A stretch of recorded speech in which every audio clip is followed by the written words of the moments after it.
Hey babes. I'm Madeline. And I'm Deja. And welcome back to the Elegance Exchange. So, have you ever had one of those really bad days and, maybe you live alone or you just don't really want to go to anybody, but you don't know how to soothe yourself? Yeah. That's kind of what we're going to be talking about today. Self-soothing, as we like to call it. Mm-hmm. And most people think that that's only for toddlers or children. But Yeah. in reality, being able to self-soothe is one of the most important things that you can do, because then you trust yourself and you don't need somebody else to calm you down. Mm-hmm. It's kind of like it breaks that barrier of having to rely on other people. Right. Because you're not going to have these people with you all the time, and sometimes you just want to be by yourself. And I think that's also the best way to just kind of calm yourself down, if anything. Soothe yourself. So we're going to kind of go over different methods, right? Mm-hmm. So I think the first thing that we all know about is the aspect of negative self-soothing. Mm-hmm. So some people reach for bad things such as alcohol or, worse substances. Or like going out and doing things with people that they probably shouldn't in the first place. Or, maybe you just have the habit of binge eating. Mm-hmm. Or maybe you don't eat at all. Yeah. There's so many different ways that people deal with things. And so obviously we don't want to do those.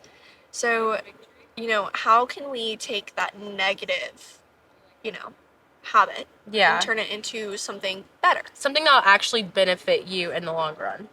Right. So this is something that I actually do all the time, because you can ask Deja, I'm not a touchy person. I don't like people touching me. It's just not something I do. But whenever, you need a little soothing comfort, sometimes you feel like you want a hug from somebody, but maybe you don't actually, Yeah, like a hug, like the thought of a hug would be nice, but then actually feeling it's So basically what you can do is you can place your hand over your heart and then your other hand on your stomach, like whenever you're, laying down or like sitting in your car, and basically you just like breathe in for like maybe 10 seconds or so, and you just, breathe in, because what this actually does is it mimics the response of a hug, but, you're alone, so you don't need somebody to give you said hug. Yeah. And speaking of, like, those breathing exercises, I know some people overlook them because it's just like, oh, you're just breathing. Like, what's the point of breathing? Like, there's no point. But, like, it actually does help a lot. Like, I know someone mentioned to me, like, whenever you're super stressed and, like, your thoughts are all over the place, the best way for you to, like, actually calm down is to just breathe. And it's, like, really taking a deep breath in, feeling it all the way from the bottom of your diaphragm, and then just like holding it in and then releasing it. And if you do it like 5 times, then like your thoughts will start to clear up and your mind will start to ease up as well. And that's honestly one of the things I lean towards, if anything. Truthfully, and if you are in a situation where you find yourself constantly reacting versus thinking about what you're going to do, say, you have a little kid nagging you, or, you're just really stressed about something and somebody won't leave you alone and they're just pestering you, breathe in for 6 seconds, like Deja was talking about. Just breathe in, hold it, and then exhale. And then that gives you, 6 seconds to think about your response to how you are going to, respond to the situation, rather than just reacting and blowing up or crying or having a panic attack or getting frustrated, Yeah, I know, like, definitely when you're upset, like, your emotions really do get to you, and then you end up having to do something that you just reacted pure out of emotion or anger. Yeah, and I mean, that's the worst feeling. I don't think anybody likes feeling like they are out of control of themselves or they can't control their emotions. Yeah. It's honestly just the word, like I can't, it's right? just awful. But also creating a soft environment, creating a comforting environment.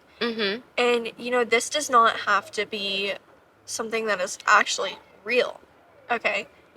I always say, you have to create your dream environment to get you out of tough situations.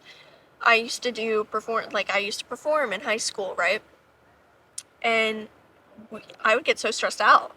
Yeah, I could imagine. I think if you were a cheerleader, if you are in any sports, if you do anything, you know that feeling of like, oh shoot, I have to perform in front of the whole entire school. Yeah, like there's other people watching me. Like, it's not just myself, it's other people. And if you let that panic get to you right before you perform or right before you play a game, like, you're not going to perform well. You're going to crumble. So what I would do, and what I always recommend doing, is stopping right before that game starts, right before that performance starts. You stop, you close your eyes, you look down at the ground, and you envision a place where you're always comfortable.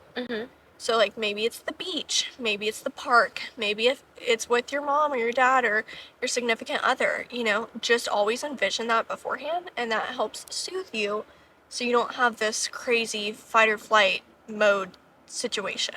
Because I know, like, especially when you're performing in front of people, especially, like, with me and band as well, like, when you're performing, like, you tend to get super stressed out and you get nervous because all these people are looking at you and you're like, I don't know what I'm gonna do. So it's so, and then it doesn't help when you're with other people too, because then they start stressing out, or other people are like, oh, I'm so excited to watch you, and then you get even more nervous and you like feel more pressure on you. Sometimes it's just nice to just step outside real quick and just let the nerves cool off. If anything, take a chill pill, you know, relax. Right. And that sounds super hard, but you know.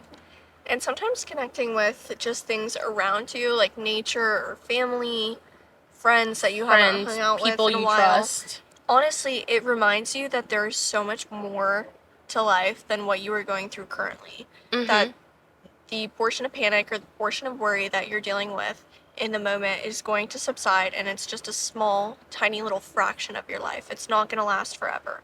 Yeah.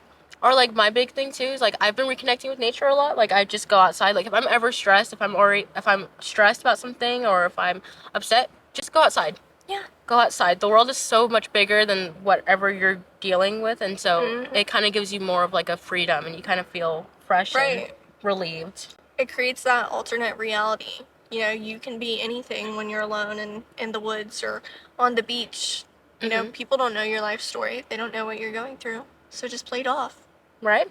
And speaking of, like, spending time with other people, even if, like, you're antisocial, say, like, you don't really have many friends, you don't want to go talk to your family, go hang out with your pets. If anything, pets are like your dogs, your animals, anything. Like, any animal is used for, like, animal therapy, because it's kind of like as adults, our animals are kind of like teddy bears to us, like, compared to, like, a little kid.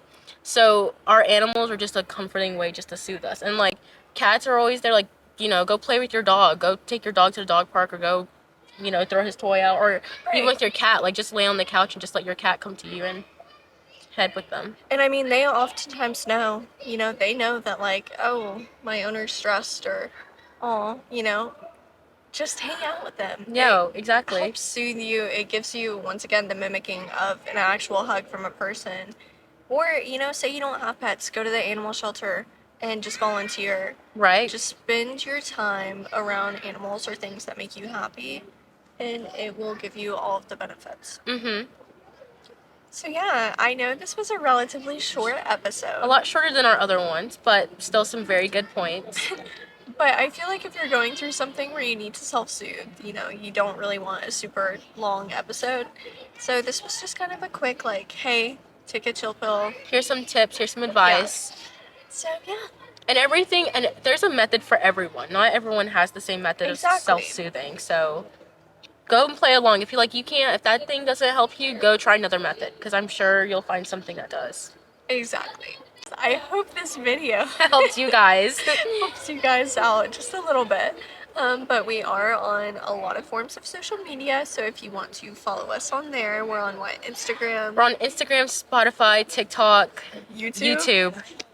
And I think that's it. And we're working on our Apple podcast or whatever.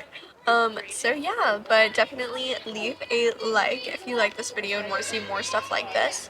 Or if you like the shorter videos, definitely let us know down in the comments. Yeah, definitely leave a comment what else you guys would like to hear as well. Absolutely. All right, bye babes.